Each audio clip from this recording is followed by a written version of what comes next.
ہم اللہ تعالیٰ سے یہی دعا کرتے ہیں کہ یا اللہ اس کا ثواب اس کے والد تک پہنچا، یا اللہ اس کو والد کے لیے نجات کا ذریعہ بنا، یا اللہ جتنی ان کی والدہ نے ان کے لیے محنت کی ہے یا اللہ تو اس کو قبول فرما، یا اللہ اس کو اپنے والدین کے لیے آنکھوں کی ٹھنڈک بنا، یا اللہ جتنی اس نے مشکلات برداشت کی ہیں اپنی بارگاہ عالیہ میں اس کو قبول فرما،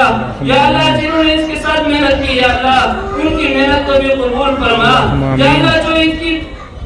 پڑھائی میں دن رات لگے رہے یا اللہ ان کو بھی تو ان کی محنت کو قبول فرما، ان کی کوشش کو قبول فرما، جو اس جدوجہد میں شریک تھے یا اللہ ان کو اپنی طرف سے بہترین بدلہ عطا فرما، یا اللہ باقی یہ کچھ نہیں دے سکتا لیکن ہاں یہ ہے کہ قیامت کی دربار میں قیامت کے دن اللہ کی دربار میں اب علیہ السلام بھی موجود ہوں گے، تمام لوگ موجود ہوں گے، اللہ رب العزت یہ انعام ضرور اس کو دیں گے، اللہ رب العزت فرمائیں گے کہ حارث تو نے قرآن تو ہی بس کیا تھا، تو نے مشقتیں تو برداشت کی تھی، آجا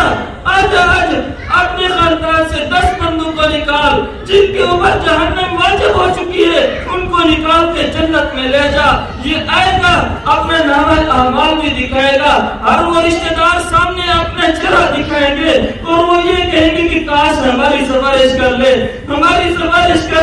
ہمیں جنت میں لے کے جائے، لیکن یہ تو ان کو لے کے جائے گا جو اس کے لیے دنیا میں بھی دعائیں کر